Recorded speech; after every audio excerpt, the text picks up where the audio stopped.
चित्रपट, चित्रपट यानी सिनेमा, सिनेमा। और जब हम सिनेमा सिनेमा शब्द का उच्चारण करते हैं तो यह शब्द एक जादू जैसा जगा देता है, हमारे दिल और दिमाग को रोमांचित कर देता है। अधिकांश लोगों से पूछा जाए कि सिनेमा का अर्थ उनके लिए क्या है, तो हमको यही उत्तर मिलेगा कि सिनेमा मनोरंजन है, दिल बहलाव का एक सबसे बड़ा और आसान साधन है। लेकिन सिनेमा को यदि अच्छे ढंग से परिभाषित किया जाए तो मैं फिल्म डायरेक्टर श्याम बेनेगल का नाम लेना चाहूँगा, जिन्होंने सिनेमा को बहुत अच्छे ढंग से परिभाषित करते कहा है कि सिनेमा सबसे पहले एजुकेशन है। कोई भी फिल्म हम देखते हैं तो उससे कुछ न कुछ हमें सीखने को मिलता है। दूसरे नंबर पर सिनेमा इन्फॉर्मेशन है, अनेक प्रकार की सूचनाएं हमको सिनेमा के जरिए प्राप्त होती है। तीसरे नंबर पर यह एनलाइटनमेंट है, जब हम सिनेमा देखते हैं तो हम टेंशन फ्री हो जाते हैं, हमारे दिल दिमाग को सुकून मिलता है, मन को शांति मिलती है। और चौथे नंबर पर ये इंटरटेनमेंट है। तो इंटरटेनमेंट तो सिनेमा है ही, लेकिन उसे देखते समय इन सीढ़ियों का हमें ध्यान रखना चाहिए। तो सबसे पहले आइए हम जानने की कोशिश करें कि सिनेमा का जन्म कब हुआ, कहाँ हुआ, कैसे हुआ और क्यों हुआ। इसके जन्म की जो कहानी है वो बड़ी दिलचस्प है। तो सबसे पहले मैं आपको ले चलता हूँ 1827 में कैमरे का आविष्कार हो गया था और मनुष्य ने कैमरे के जरिए, लेंस के जरिए अपनी तस्वीरें उतारना और उन तस्वीरों को देखना शुरू कर दिया था। फ्रांस में एक व्यक्ति हुआ है ल दुगारे ने 1839 में कागज़ पर प्रिंट की तकनीक विकसित कर ली थी कि हम अपनी हथेली पर अपना चेहरा रख कर के देख सकते हैं। इसके पहले आदमी के पास यह सुविधा सिर्फ दर्पण में चेहरा देख सकता था, लेकिन कागज़ पर चेहरा उतारने की जो तकनीक थी वो 1839 में ल दुगारे ने ईजाद की और कैमरा जो है आम आदमी के पास पहुंचने लगा। जब आदमी ने अपने चित्र को कागज़ पर देखा तो फिर उसके मन में ये जिज्ञासा हुई कि अरे ये चित्र चलता नहीं है, ये चित्र बोलता नहीं है, ये चित्र हंसता नहीं है और मनुष्यों जैसी गतिविधि नहीं करता। यदि ये चित्र चलने लग जाए, बोलने लग जाए और मनुष्यों जैसा करने लग जाए तो कितना अच्छा हो। तो इस तरह के प्रयोग अलग अलग देशों में, जिनमें इटली, जर्मन, फ्रांस, ब्रिटेन और अमेरिका के नाम प्रमुखता से लिए जा सकते हैं, वहाँ पर इस प्रकार के वैज्ञानिक कोशिशों में लग गए। फिर हम आते हैं 1872 में। लीलैंड स्टैनफोर्ड नाम के गवर्नर थे कैलिफोर्निया के। उन्होंने अपने एडवर्ड मैब्रिज नाम के एक फोटोग्राफर को बुलाया और उसको कहा कि भाई तुम प्रयत्न करो, एक कोशिश करो जिससे सिनेमा चलने लग जाए और ये चित्र मनुष्यों जैसी एक्टिविटी करने लग जाए। तो एडवर्ड मैब्रिज ने एक प्रयोग किया। एक खुले मैदान में उसने 24 कैमरे थोड़ी थोड़ी दूरी के अंतर से खड़े कर दिए और उनके जो शटर थे उस धागे से बांधकर सामने एक एक लड़के के हाथ में वो धागा सौंप दिया। कैमरे के वो सारे जो कैमरे थे उनके एक सिरे पर एक घोड़ा खड़ा किया गया और फिर घोड़े को दौड़ाया गया। घोड़ा जैसे ही दौड़ा, पहले कैमरे के सामने से वो धागा टूटा, उसका शटर दबा और घोड़े की जो इमेज है वो उस कैमरे में दर्ज होती गई। तो इस तरह से 1, 2, 3, 4 और 24 कैमरे के शटर दब गए और 24 इमेजेस उन 24 कैमरों में आ गई। फिर उसको उसी आर्डर में प्रिंट किया गया जिस आर्डर में कैमरे रखे गए थे, यानी 1 से 24 तक। और जब उसकी उसी आर्डर में कागज़ पर प्रिंट निकाले गए तो यह देखा गया, यह रिजल्ट सामने आया कि घोड़ा जब दौड़ता है तो उस एक अवस्था ऐसी आती है जब उसके चारों पैर हवा में होते हैं। तो चित्रों के चलने की संभावनाएं एडवर्ड मैब्रिज ने अपनी रिपोर्ट में दी और इस तरह के प्रयत्न लगातार फिर होते रहे। अमेरिका के थॉमस अल्वा एडिसन ने अपना काइनेटोस्कोप बनाया और 1891 में उसका बाकायदा रजिस्ट्रेशन भी करा लिया। तो ये सारे प्रयत्न अलग अलग देशों में होते रहे और इस दौड़ में सबसे आगे निकले फ्रांस के 2 भाई। एक का नाम था लुई और दूसरे का नाम था आगस्ट। फिल्म इतिहास में इन्हें हम ल्यूमियर ब्रदर्स के नाम से जानते हैं। तो ये दोनों भाई इस दौड़ में आगे निकल गए। इन्होंने बड़े गुपचुप तरीके से 50 छोटी छोटी फिल्में बनाई और उन 50 छोटी छोटी फिल्मों में से एक 7 फिल्मों का पैकेज बनाया और उन 7 फिल्मों को उन्होंने 28 दिसंबर 1895 को पेरिस के इंडी कैफ़े में उसका प्रदर्शन रखा। बाकायदा अखबारों में सूचना दी गई, प्रवेश शुल्क रखा गया। और शाम के समय उस इंडी कैफ़े में वो 7 फिल्मों का पैकेज दिखाया गया।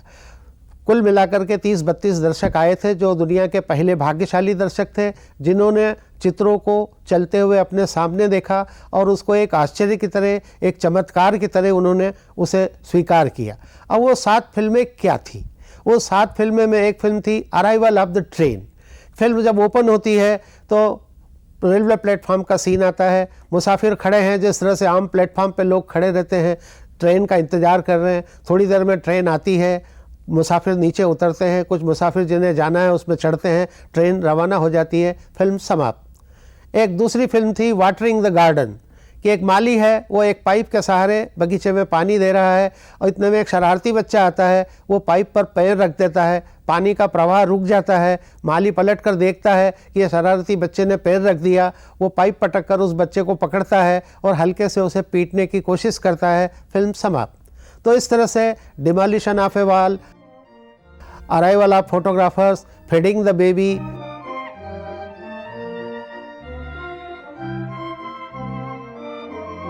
Living the factory, living the port, इस तरह की 7 फिल्मों को लोगों ने देखा और इसको एक जादू की तरह, एक चमत्कार की तरह प्रचार प्रसार हुआ। फिर ल्यूमियर ब्रदर्स को शुरू में तो उन्होंने सोचा कि एक आविष्कार है, लेकिन बाद में जब उन्हें लगा कि एक व्यवसाय बन सकता है, इसके द्वारा लोगों का मनोरंजन किया जा सकता है, लोगों से पैसा कमाया जा सकता है, तो उन्होंने फिर इसके अलग अलग यंत्र बनाए और उन यंत्रों के जरिए उन्होंने अपने एजेंट के मार्फत इनको दूसरे शहरों में भेजना शुरू किया। अपने 2 एजेंट उन्होंने उन दिनों सेंट पीटर्सबर्ग भेजे। वहाँ पर एक मेला लगा हुआ था, सोवियत संघ का एक शहर है सेंट पीटर्सबर्ग, और उस मेले में वो 2 एजेंट लेकर के गए और उन्होंने वहाँ पर रात के समय एक टेंट में ये फिल्में लोगों को दिखाई। जो दर्शक पहले दिन देखने के लिए आए थे उसमें सोवियत साहित्यकार मैक्सिम गोर्की भी थे। मैक्सिम गोर्की ने उन फिल्मों को देखा तो बड़े आनंदित हुए और साहित्यिक नज़रिए से उन्होंने उसे देख करके वहाँ के दूसरे दिन लोकल अखबार में उसकी समीक्षा छापी और इस तरह से फिल्म इतिहास में हम मैक्सिम गोर्की को पहले फिल्म समीक्षक के रूप में शामिल करते हैं कि वो दुनिया के पहले फिल्म समीक्षक हुए। तो इस तरह से सिनेमा का जन्म फ्रांस में हुआ और 28 दिसंबर 1895 से लेकर इतने बरस बीत गए हैं, आज भी सिनेमा का जादू वैसे ही लोगों के सिर पर चढ़कर बोल रहा है जैसा वो पहले दिन बोला था।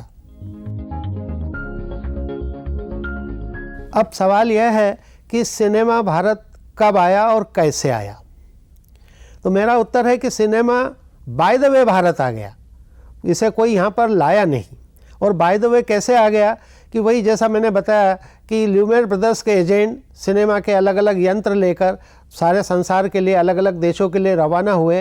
तो वो पेरिस से सिंगापुर के लिए रवाना हुए और उन्होंने बम्बई में आकर के अपना हवाई जहाज़ बदलना था, क्योंकि उन दिनों ऐसे प्लेन नहीं चलते थे कि वह सीधे पेरिस से सिंगापुर जा सके। तो वो बम्बई एयरपोर्ट पर उतरे और बम्बई एयरपोर्ट पर जब वे उतरे तो उन्हें बताया गया कि यहाँ से जो सिंगापुर हवाई जहाज़ जाता है उसमें कुछ खराबी आ गई है, आपको 2-3 दिन के बाद सूचित किया जाएगा कि वो प्लेन कब उड़ेगा। तो वे दोनों एजेंट एयरपोर्ट से उतरकर कोलाबा में वाटसन होटल उस समय थी, जो आजकल नेवी का ऑफिस है, तो उस वाटसन होटल में जाकर के वे रुक गए। ये तारीख थी 7 जुलाई 1896।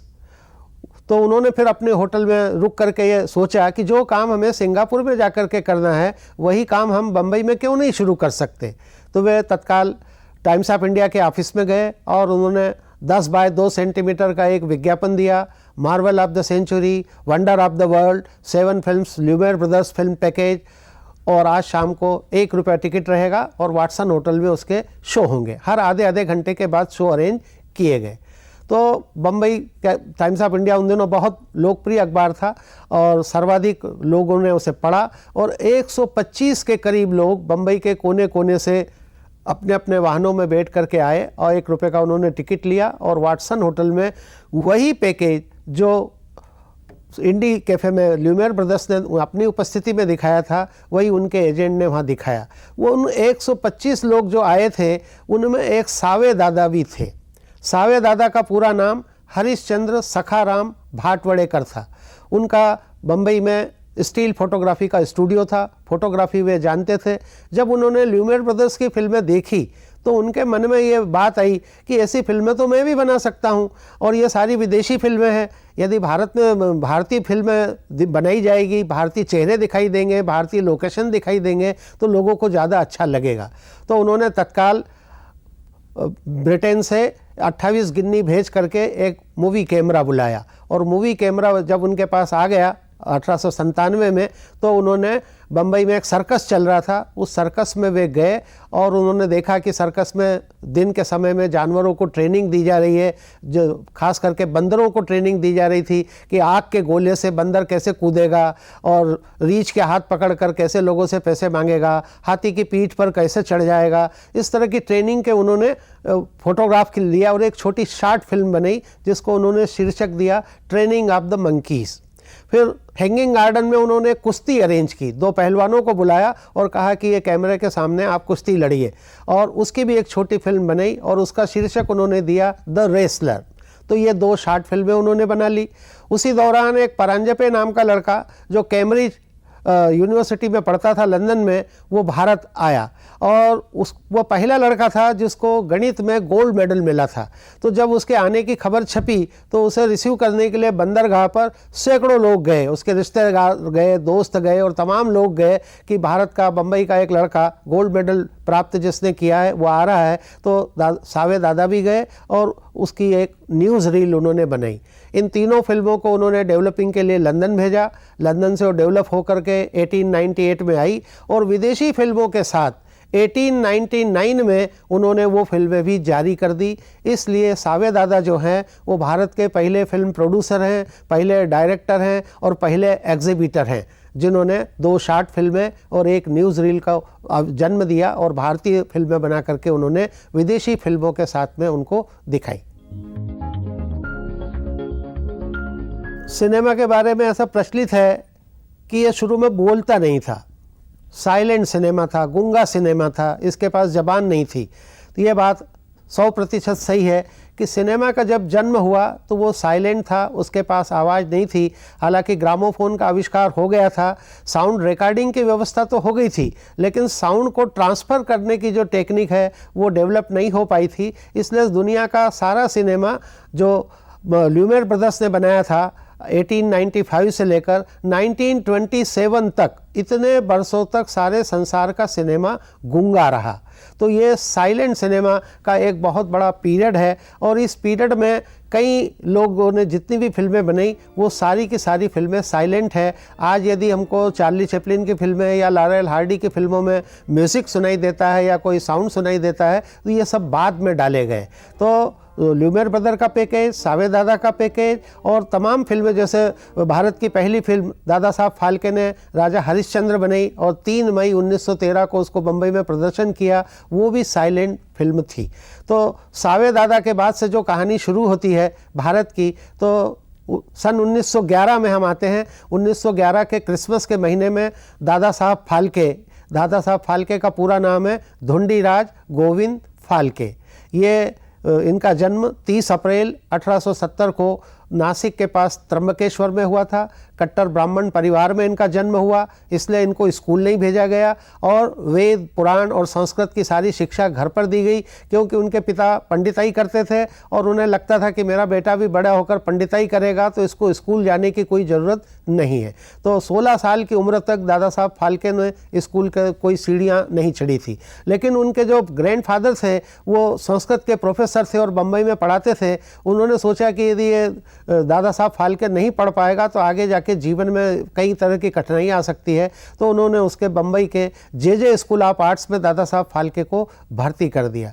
उन दिनों जे स्कूल ऑफ आर्ट्स में सभी प्रकार की शिक्षा दी जाती थी, यानी लैंग्वेज सिखाई जाती थी, मैथ्स तो सिखाई जाता था, लेकिन टेलरिंग है, कारपेंट्री है, ड्राइंग है, फोटोग्राफी है, स्विंगिंग है, कॉस्ट्यूम डिज़ाइनिंग है, तो जादू है, और प्रिंटिंग है, जितनी भी विधाएं होती है कि विद्यार्थी वहाँ से यदि पास आउट होकर निकलता है तो जिस प्रोफेशन में उसकी रुचि है उस प्रोफेशन में वो रोजगार पा जाएगा, उसको कहीं पर आने जाने या आवेदन करने की भी ज़रूरत नहीं रहेगी। तो एक तरह से देखें हम कि दादा साहब फाल्के ने वे सभी विधाएं सीख ली जो एक सिनेमा या फिल्म मेकिंग के लिए ज़रूरी होती है, या फिल्म मेकिंग के जितने भी डिपार्टमेंट होते हैं उन सारे डिपार्टमेंट का ज्ञान दादा साहब फाल्के को जे स्कूल ऑफ आर्ट्स के बाद हो गया। तो वो वहाँ से निकलने के बाद उन्होंने पूना के अंदर सरकारी नौकरी की, एक गवर्नमेंट प्रिंटिंग प्रेस में उन्होंने काम किया और चूंकि प्रिंटिंग का उनको नॉलेज हो गया था। फिर जब वहाँ पर उन्होंने काम कर रहे थे तो एक गुजराती व्यापारी उनके पास आए और उन्होंने कहा तुम सरकारी नौकरी क्या कर रहे हो, ब्रिटिश नौकरी करना तो एक तरह से गुलामी है, आओ अपन पार्टनरशिप में एक प्रिंटिंग प्रेस डालते हैं। तो उन्होंने महालक्ष्मी प्रिंटिंग प्रेस डाला। दादा साहब फाल्के के प्रयत्नों से वो प्रिंटिंग प्रेस खूब चला और उन्हीं दिनों त्रावणकोर के राजा रवि वर्मा जो बहुत अच्छे चित्रकार रहे हैं और उन्हें राजा की पदवी दी गई थी और वहाँ के त्रावणकोर के राजा ने, और बहुत अच्छे चित्रकार थे, वे भी बम्बई आए और वे देवी देवताओं को आकार देना चाहते थे। यानी राजा रवि वर्मा भारत के पहले चित्रकार हैं जिन्होंने देवी देवताओं को आकार दिया, उनके चेहरे बनाए। उसके पहले हम सिर्फ मंदिरों में मूर्तियां देखते थे और उन मूर्तियों से कल्पना करते थे, लेकिन राजा रवि वर्मा ने सरस्वती कैसी होती है, पार्वती कैसी होती है, शंकर भगवान कैसे होते हैं, राम लक्ष्मण कैसे होते हैं, कृष्ण राधा कैसे होती है, तमाम देवी देवताओं को पेंट किया। और पेंट करने के बाद उसको पॉपुलर करने के लिए वो दादा साहब फाल्के की उन्होंने मदद ली। उन्होंने बाकायदा दादा साहब फाल्के को जर्मनी भेजा जहाँ पर उन्होंने कलर ब्लॉक बनाना सीखा कि जो ब्लॉक प्रिंटिंग उन समय हुआ करता था, ऑफसेट नहीं आया था, तो ब्लॉक प्रिंटिंग की ट्रेनिंग ली कि 4 ब्लॉक बनाए जाएं जिंक के, कॉपर के, और उनको ओवरलैपिंग कर प्रिंट किया जाए तो एक रंगीन चित्र बन जाता है। तो दादा साहब फाल्के और राजा रवि वर्मा इन्होंने देवी देवताओं के चित्र छापे और पूरे भारतवर्ष में वे बहुत लोकप्रिय हुए और वही चित्रों के जरिए आज भी हम देवी देवताओं को पहचानते हैं कि ये कृष्ण है, ये शंकर है, ये राधा है, ये सीता है। और इस तरह से देवी देवताओं का चलन दादा साहब फाल्के और राजा रवि वर्मा के चित्रों के जरिए हुआ। फिर दादा साहब फाल्के ने वो तमाम नौकरियां और बहुत सारी उनको दिक्कतें आई, उनका हम जिक्र न करते हुए 1911 में आते हैं कि दादा साहब फाल्के ने उस क्रिसमस के मौके पर एक फिल्म चल रही थी बम्बई की चौपाटी पर टेंट सिनेमा में, द लाइफ ऑफ क्राइस्ट। उनका बेटा उनके साथ था भालचंद्र। दोनों बाप बेटों ने 8-8 आने के टिकट लिए और उन टिकट के जरिए वो फिल्म देखी। और फिल्म देखते समय दादा साहब फाल्के बड़े अभिभूत हो गए क्योंकि उनको फोटोग्राफी का ज्ञान था, उनको जादू का ज्ञान था, उनको एक्टिंग का नॉलेज था, म्यूज़िक का, सब तमाम बातों का नॉलेज था। तो वे उस रात जब घर आए तो उन्होंने अपनी पत्नी सरस्वती देवी को कहा कि हम एक अद्भुत चीज़ देख करके आए हैं। और तो पत्नी ने शिकायत की कि आप अकेले अकेले देखा है, मुझे नहीं दिखाया। तो उन्होंने कहा कल हम फिर चलेंगे। और इस तरह से लगातार दादा साहब फाल्के ने 10 दिन तक लाइफ ऑफ क्राइस्ट फिल्म रोजाना देखी, अलग अलग एंगल से देखी, कभी एक्टिंग के नज़रिए से, कभी लोकेशन के नज़रिए से, कभी कॉस्ट्यूम के नज़रिए से, और उन्होंने पूरी मन में तय कर लिया कि मैं फिल्म बनाऊंगा। और वो अपने दोस्तों को बुलाया, रिश्तेदारों को बुलाया और कहा कि मैं फिल्म बनाना चाहता हूँ। किसी ने उनकी बात पे भरोसा नहीं किया क्योंकि उनके पास न कोई कैमरा था, न कोई इक्विपमेंट थे और न किसी प्रकार की कोई स्क्रिप्ट थी। और कहा कि मैं कृष्ण के जीवन पर फिल्म बनाऊंगा। तो सब लोग हंसने लगे और दादा साहब को पागल तक के लोग कहने लगे कि कृष्ण का जीवन कितना बड़ा है। बचपन के बाल कृष्ण की लीलाओं से लेकर के महाभारत, कुरुक्षेत्र के मैदान तक कृष्ण का पूरा जो जीवन है फैला हुआ है। आप 1-2 घंटे की फिल्म में उनके जीवन को कैसे दिखा पाएंगे। तो भी दादा साहब फाल्के ने अपनी जिद नहीं छोड़ी। उन्होंने फिर उनको कहा गया कि आप कोई छोटी सी फिल्म बना करके दिखाइए। तो उन्होंने मटर का पौधा नामक एक छोटी फिल्म बनाई कि एक गमले में पहले दिन उन्होंने एक मटर का दाना उसमें रख दिया, उसको पानी दिया और टाइम गैप फोटोग्राफी के जरिए रोजाना निश्चित समय पर वो उसके चित्र लगातार 1 महीने तक उतारते रहे और अंत में एक पौधे के रूप में विकसित हुआ। और उस फिल्म को जब उन्होंने अपने दोस्तों को, रिश्तेदारों को दिखाया तो उनको लगा कि हाँ भाई ये फिल्म बना सकते हैं कि किस प्रकार एक बीज पौधे के रूप में अंकुरित होकर एक छोटा सा पौधा बन जाता है और उसमें मटर आते हैं। तो फिर उनको विश्वास हुआ। उनके एक दोस्त ने उनको 25,000 रुपये बाजार के ब्याज की दर से उधार दिए, पत्नी ने अपने गहने दिए और उन ऐसे 25-30 हज़ार रुपये लेकर के दादा साहब फाल्के 1 फरवरी 1912 को लंदन के लिए पानी के जहाज़ से रवाना हुए। लंदन में उनका कोई मित्र और कोई रिश्तेदार परिचित नहीं था, लेकिन वो एक बायोस्कोप नाम की पत्रिका बुलाते थे और उसको नियमित पढ़ते थे, जो सिनेमा की मैगजीन थी। उसका संपादक था कैबोर्न। उसके पास गए और उन्होंने अपना इंट्रोडक्शन दिया। I am Dhundiraj Govind Phalke from India. I want to make a motion picture, can you help? पहले तो कैबोर्न को अच्छा नहीं लगा कि ये कौन आदमी आ गया है और अब किस प्रकार की मांग कर रहा है, लेकिन जब दादा साहब का उन्होंने उत्साह देखा तो वह उसको वहाँ पर जो ब्रिटेन के लंदन के स्टूडियोज़ थे और फिल्म मेकर्स थे, उन सबको उनको मिलवाया। वहाँ पर फिल्म मेकिंग कैसा होता है, कहाँ पर सामान मिलता है, कैमरा और तमाम इक्विपमेंट, केमिकल्स दादा साहब को दिलाए। और अप्रैल 1912 को दादा साहब फाल्के फिर भारत आते हैं और भारत आकर के फिर अपने दोस्तों को सबको इकट्ठा करके कहते हैं कि अब मैं फिल्म बनाऊंगा। तो सब लोगों ने फिर उन्हें समझाया कि श्री कृष्ण के बजाय दूसरे किसी चरित्र पर, पौराणिक चरित्र पर फिल्म बनाइए, क्योंकि श्री कृष्ण को आप बाद में भी ले सकते हैं। दादा साहब फाल्के को भी ये बात अच्छी लगी और उन्होंने फिर अयोध्या का राजा यानी राजा हरिश्चंद्र, जो सत्य और न्याय के लिए हमारी माइथोलॉजी में जाने जाते हैं, उनके पर वो फिल्म बनाने के लिए तैयार हुए। अखबारों में विज्ञापन दिए गए, बाकायदा जिस प्रकार से कास्टिंग की जाती है वो की गई। तो सारे कलाकार तो उनको मिल गए, लेकिन तारामती के रोल के लिए कोई उन्हें नहीं मिला। वो तमाम रिश्तेदार और जितने भी परिचित थे, सब उनकी पत्नियों ने, भाभीयों ने, मौसियों ने, सबने मना कर दिया कि हम कैमरे के सामने काम नहीं करेंगे और पर्दे पर लोगों के सामने नहीं आएंगे, क्योंकि उस समय जो हमारी सामाजिक दशा थी वो इतनी विकसित नहीं थी, बंद समाज था। तो और महिलाएं घर से बाहर नहीं आती थी, उन्हें शिक्षा भी उनको नहीं दी जाती थी। तो ऐसी स्थिति में फिर दादा साहब फाल्के हार करके वेश्याओं के कोठे पर गए और उन्होंने वेश्याओं से हाथ जोड़कर निवेदन किया कि आप मेरी फिल्मों में काम करिए, मैं आपको अच्छा खाना दूंगा, अच्छी साड़ी दूंगा, अच्छे गहने पहनाऊंगा और आपको बढ़िया जो भी ट्रीटमेंट चाहिए वो भी हम देंगे। तो वो वेश्याओं ने दादा साहब की बात तो सुन ली, लेकिन बाद में उनको बड़ा टका सा जवाब दे दिया कि हमारा जो पेशा है वो सिनेमा में काम करने से ज़्यादा अच्छा है, सिनेमा में काम करना तो एक घटिया पेशा है। और ऐसा कहकर दादा को उन्होंने इनकार कर दिया। दादा बहुत निराश हो गए और वेश्याओं के कोठे से जब वो लौट रहे थे तो सड़क किनारे एक ढाबा था, उस ढाबे में वो 2 मिनट के लिए रुके और उन्होंने चाय का आर्डर दिया। जब चाय का लेकर के वो वेटर आया और उसने गिलास मेज पर रखा तो दादा साहब ने देखा कि इस वेटर की जो उंगलियां हैं बड़ी नाजुक है, इसका लुक भी थोड़ा जनाना लगता है। तो उससे पूछा कि तुम्हें यहाँ पर क्या मिलता है? बोले मुझे 5 रुपये महीना यहाँ पर मिलता है। बोले मैं यदि तुमको 5 रुपया रोजाना दूँ तो तुम मेरे साथ काम करोगे?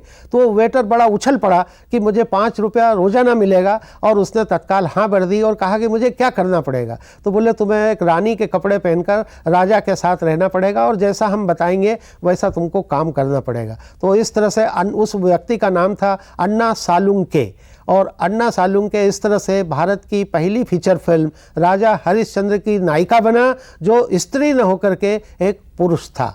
और इस तरह से हम देखते हैं कि दादा साहब ने इतने सब संघर्ष किए, वो पूरी फिल्म बनी और 21 अप्रैल 1913 को उन्होंने वो फिल्म अपने वही दोस्तों रिश्तेदारों को दिखाई, जिसको हम प्रीमियर शो कह सकते हैं। वो 1 घंटे की फिल्म थी, सब लोग बहुत खुश हुए। और फिर 3 मई 1913 को वही फिल्म उन्होंने आम जनता के लिए खोल दी। बम्बई के ओलंपिया सिनेमा घर था, उस ओलंपिया सिनेमा घर में लगातार 23 दिनों तक हाउसफुल में वो फिल्म चली। तो इस तरह से भारत में सिनेमा, जो ल्यूमियर ब्रदर्स का सिनेमा आया था, उस सिनेमा को दादा साहब फाल्के ने स्वदेशी की भावना के कारण, देशभक्ति की भावना के कारण बनाया। 1913 में उन्होंने ये राजा हरिश्चंद्र रिलीज़ की। उसके बाद एक कमलाबाई गोखले नाम की स्त्री आई, वो भी उन्होंने राजा हरिश्चंद्र देखी थी। तो उसने कहा कि वो जो तारामती का रोल कर रही है वो स्त्री नहीं है, वो तो कोई पुरुष है, क्योंकि वो उसकी बॉडी लैंग्वेज और चाल ढाल से वो समझ गई थी कि ये आदमी है, ये औरत नहीं हो सकती।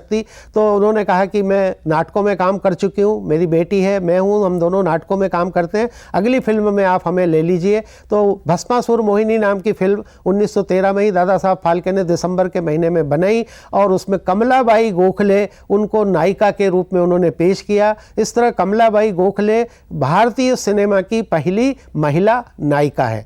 और एक सत्यवान सावित्री फिल्म भी बनी और इन दोनों फिल्मों को उन्होंने 1914 में फिर रिलीज़ किया और तीनों फिल्मों को लेकर यानी राजा हरिश्चंद्र, भस्मासुर मोहिनी, सत्यवान सावित्री लेकर दादा साहब फिर लंदन गए, फिर उस संपादक से मिले और वहाँ के स्टूडियो और पत्रकारों को सारी फिल्में दिखाई। तो हमारी फिल्में चूँकि माइथोलॉजिकल फिल्में थी और माइथोलॉजिकल फिल्मों में बहुत चमत्कार होते हैं, हनुमान जी उड़ते हैं, बादलों से वर्षा होती है, भविष्यवाणी, आकाश से पुष्प वर्षा होती है, कई तरह के चमत्कार के जो दृश्य थे वहाँ के दर्शक और वहाँ के फिल्म मेकर देखकर बड़े चकित रह गए और उन्होंने दादा साहब फाल्के की कला का लोहा मान लिया कि हिंदुस्तान में जो आदमी कुछ महीने पहले सामान खरीदने आया था, जिसका सिनेमा का कोई बेसिक ज्ञान नहीं है, वो इतनी अच्छी फिल्में बना सकता है। तो उन्होंने कहा कि 350 पाउंड प्रति महीने हम आपको वेतन देंगे, आप लंदन में रह करके फिल्में बनाइए और साथ ही जो फिल्म रिलीज़ होगी उसमें 25% आपको मुनाफा भी दिया जाएगा। लेकिन दादा साहब फाल्के ने कहा, बहुत अच्छा वाक्य उन्होंने उन अंग्रेज लोगों को कहा कि यदि मैं लंदन में रहकर फिल्में बनाता हूं तो फिर हिंदुस्तान में जो सिनेमा शुरू होने वाला है वो शायद कभी नहीं हो पाएगा या हो भी पाएगा तो उसे बहुत देर हो जाएगी। तो मैं अपने देश में अपना सिनेमा शुरू करना चाहता हूं। और इस तरह से दादा साहब फाल्के ने भारत में 3 मई 1913 को सिनेमा की जो नींव रखी, वही सिनेमा आज बॉलीवुड के नाम से सारे संसार में नंबर 1 हो गया है। तो दादा साहब फाल्के ने भारत में 3 मई 1913 को सिनेमा की नींव रखी, लेकिन सिनेमा अभी भी गूंगा था और 1914 में प्रथम विश्व युद्ध शुरू हो गया। भारत में फिल्में आना रुक गई, फिल्मों के इक्विपमेंट, केमिकल्स आना रुक गए। तो दादा साहब फाल्के को फिल्म बनाने में परेशानी होने लगी और 1917 तक वो कोई फिल्म नहीं बना पाए। जब युद्ध थोड़ा कमज़ोर हुआ तब 1917 में उन्होंने कालिया मर्दन, 1918 में लंका दहन और फिर श्री कृष्ण जन्म 1918 में ही उन्होंने बनाई, जो उनकी पहली कल्पना थी कि कृष्ण के जीवन पर फिल्म बनाना चाहिए। तो श्री कृष्ण जन्म उन्होंने कृष्ण भगवान के जीवन से एक एपिसोड लेकर वो फिल्म बनाई और उस फिल्म में जो बाल कृष्ण का रोल किया वो दादा साहब की बिटिया थी मंदाकिनी और उन्होंने इस तरह से फिल्मों में बच्चों के रोल भी शुरू हुए। तो दादा साहब फाल्के 1912 से लेकर के 1918 तक अकेले फिल्म मेकर रहे, जो फिल्में बनाते रहे और रिलीज़ करते रहे और उनकी फिल्मों को बहुत अच्छा रिस्पांस मिला। फिल्मों का सारा काम वही करते थे, यानी एक फिल्म के यदि हम 20 प्रमुख विभाग मान लें तो उन 20 प्रमुख डिपार्टमेंट के हेड अकेले दादा साहब फाल्के थे। वही अब दिन शूटिंग करते थे, रात को अपने किचन को डार्क रूम बना दिया करते थे और पत्नी सरस्वती देवी की मदद से फिल्मों को डेवलपिंग प्रिंटिंग किया करते थे और फिर बैलगाड़ी में अपना प्रोजेक्टर लेकर, टेंट लेकर अलग अलग शहरों में जाकर उनके शो भी किया करते थे। उन दिनों 1 रुपये में 64 पैसे होते थे और खूब चिल्लर सिनेमाघरों पे आती थी। सिनेमाघरों की जो टिकट दर होती थी, ज़मीन पर बैठने के 4 आने, बेंच पर बैठने के 8 आने और कुर्सी पर बैठने के 1 रुपया तक उसका टिकट होता था। तो चिल्लर आती थी और वो चिल्लर इतनी आती थी, यानी लंका दहन के बारे में फिल्म इतिहास में मिलता है कि इतनी चिल्लर टिकट घर पर इकट्ठी हो जाती थी कि बोरियों में भरकर और बैलगाड़ियों में लाद कर दादा साहब फाल्के अपने घर ले जाया करते थे और वो चिल्लर उनके घर के आंगन में बोरियों में पड़ी रहती थी। तो इस तरह से दादा साहब फाल्के ने सिनेमा को आगे बढ़ाया। और दूसरे व्यक्ति जो इस फील्ड में आते हैं वो है बाबूराव पेंटर। उनका पूरा नाम है बाबूराव पेंढारकर, लेकिन बाबूराव पेंटर पेंटिंग बहुत अच्छे बनाते थे। आज जिस तरह के हम बड़े बड़े होर्डिंग्स देखते हैं, फ्लैक्स के बोर्ड देखते हैं, उस जमाने में 1918 और 1920 में बाबूराव पेंटर कैनवास पर 40 बाय 60 के, 20 बाय 40 फुट के बड़े बड़े पेंटिंग बनाते थे और उनमें महाभारत की कथाएं, रामायण के एपिसोड पेंट होते थे। उनको देखने के लिए लोग आया करते थे कि बाबूराव पेंटर ने कितने अच्छे चित्र बनाए, इसलिए वो पेंढारकर उनका सरनेम गायब हो गया और बाबूराव पेंटर के नाम से ही वो मशहूर हो गए। तो बाबूराव पेंटर ने अपनी पहली फिल्म बनाई 1920 में, सैरंध्री यानी कीचक वधम। सैरंध्री द्रौपदी का नाम है और पांडवों का जैसा सबको पता है कि 12 साल का वनवास में वो खुलेआम घूम सकते थे और 13वें साल में अज्ञातवास था कि उनको अपनी आइडेंटिटी छुपा कर रखना पड़ती थी। यदि उनकी आइडेंटिटी लीक हो जाती तो अगेन फिर 12 साल और 13 साल का वनवास उनको भोगना पड़ता। तो सारे पांडव और द्रौपदी एक राजा के यहाँ पर दासी बनकर, सेवक बनकर के भर्ती होकर उन्होंने अपनी आइडेंटिटी छुपा ली। तो वो कीचक वहाँ का राजकुमार था, वो द्रौपदी को आते जाते छेड़छाड़ किया करता था और परेशान करता था। तो एक दिन द्रौपदी ने भीम के पास ही, भीम उस राजा के यहाँ पर रसोइया बन गए थे, तो आई और उसको धीरे से कहा कि वो कीचक मुझे बहुत परेशान करता है। तो भीम ने कहा कि ठीक है, आज उसको तुम मिलने का रात का कुछ समय दे दो, मैं उस कमरे में अकेले छुप जाऊंगा और जब वो तुम्हें परेशान करेगा तो मैं उसको सजा दे दूंगा। द्रौपदी ने वैसे ही किया। एक कमरे में द्रौपदी जहाँ पर उनका मिलना तय हुआ था, कीचक आया और उसको द्रौपदी के साथ छेड़छाड़ करने लगा। भीम जो अंधेरे में छुपे थे बाहर आए और कीचक की गर्दन पकड़ करके पूरी तरह से मरोड़ दी। पर्दे पर खून के फव्वारे निकलने लगे और दर्शक देखकर कहीं बेहोश होने लगे, महिलाएं चीखने लगी, बच्चों को भय हो गया।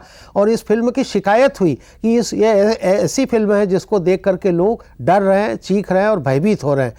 तो ये शिकायत अंग्रेज़ों तक पहुंची और फिर अंग्रेज़ों ने पहली बार एक सर्कुलर जारी किया 1920 में कि यदि किसी फिल्म की शिकायत कलेक्टर या एसपी के पास आती है तो उस फिल्म को पार्टली या पूरी तरह से प्रतिबंधित किया जा सकता है। तो फिल्म के सेंसर होने की शुरुआत कीचक वधम फिल्म से हुई और 1920 से हुई। और बाद में आज जब हम जो सेंसर बोर्ड देख रहे हैं, ये 1952 में सिनेमाटोग्राफ एक्ट ऑफ इंडिया पास हुआ और उसी के द्वारा फिल्म सेंसर बोर्ड से फिल्में पास की जा रही है। तो बाबूराव पेंटर इस तरह से फिल्में बनाते रहे। उन्हीं के यहाँ पर वी शांताराम, जो उनका दूर के रिश्तेदार थे, शांताराम की पढ़ने में कोई रुचि नहीं थी। वे उनके पिताजी उनको लाए और कहा कि भाई ये तो गधा जैसा लड़का है, इसको आप आदमी बना दीजिए और जो काम लेना हो अपने स्टूडियो में लीजिए। तो बाबूराव पेंटर ने शांताराम से सभी प्रकार के काम लिए, यानी पोछा भी लगवाया, झाड़ू भी लगाई, गटरे भी साफ करवाई और ऑफिस बॉय या चपरासी जितने भी काम करता है वो सारे काम शांताराम से करवाए। शांताराम की पढ़ने में भले ही रुचि न थी, लेकिन उनको ईश्वर ने ऑब्जर्वेशन का, अवलोकन का बहुत अच्छा गुण दिया था कि वो जिस चीज़ को एक बार देख लेते थे उसको सीख जाते थे। और चूंकि वो ऑफिस बॉय थे, उनको किसी भी डिपार्टमेंट में आने जाने के लिए पूछना नहीं पड़ता था। वो मेकअप रूम में भी चले जाते थे, प्रिंटिंग डेवलपिंग रूम में भी चले जाते थे, स्टेज पर भी चले जाते थे और हर चीज़ को बड़े गौर से देखते थे। तो सुरेखा हरण जब फिल्म बन रही थी तो उसका एक कलाकार एब्सेंट हो गया, तो द्वारपाल बना करके बाबूराव पेंटर ने शांताराम को खड़ा कर दिया कि द्वारपाल की पोशाक पहनो और उस कलाकार की जगह काम करो। तो इस तरह से शांताराम चपरासी से एक्टर हो गए। फिर स्वराज तोरण नाम की एक फिल्म बन रही थी, उसको एक अंग्रेज डायरेक्ट कर रहा था। बाबूराव पेंटर स्वभाव में बहुत तीखे थे, उनका झगड़ा हो गया सेट पर और उन्होंने अंग्रेज डायरेक्टर को तत्काल सेट से भगा दिया। और फिर शांताराम को कहा कि क्या ये फिल्म तुम डायरेक्ट कर सकते हो? शांताराम ने हाँ भर दी और इस तरह शांताराम एक्टर से फिर फिल्म डायरेक्टर बन गए। और वो जो बाबूराव पेंटर की महाराष्ट्र फिल्म कंपनी थी उसमें सब काम करते थे। लेकिन बाबूराव पेंटर का स्वभाव तीखा होने के कारण शांताराम को लगा कि लंबे समय तक यहाँ नहीं रह पाऊंगा। तो उन्होंने 5 लोगों को जो उसी कंपनी में काम करते थे, धायबर, दामले, फतेलाल, कुलकर्णी और स्वयं शांताराम, ये 5 लोग अलग हो गए और 1 जून 1929 को इन्होंने कोल्हापुर में ही प्रभात फिल्म कंपनी की नींव रखी और इस तरह से प्रभात फिल्म कंपनी का जन्म हुआ। 4 साल तक वो कोल्हापुर में फिल्में बनाती रही, लेकिन शांताराम को रहा कि मैं उसी गुरु के सामने एक स्टूडियो खोल करके फिल्म बना रहा हूँ, ये अच्छी बात नहीं है, क्योंकि उस समय मॉरल वैल्यूज़ बहुत महत्वपूर्ण हुआ करते थे। तो वो 5 पार्टनर पूना आ गए और पूना आकर के उन्होंने ज़मीन खरीदी, 33 एकड़ ज़मीन खरीदी और वहाँ पर प्रभात फिल्म स्टूडियो 1933 से शुरू किया। वही जगह जहाँ पर प्रभात स्टूडियो या फिल्म कंपनी थी, आज हम film and television institute of India देखते हैं। भारत सरकार ने, क्योंकि ये जब कंपनी बंद हो गई तो 1960 में वो ज़मीन को एक्वायर कर लिया और वही स्टूडियो और वही ऑफिस जो शांताराम ने खड़े किए थे आज भी वैसे ही हैं और उनका लगातार आज भी वैसा ही उपयोग हो रहा है।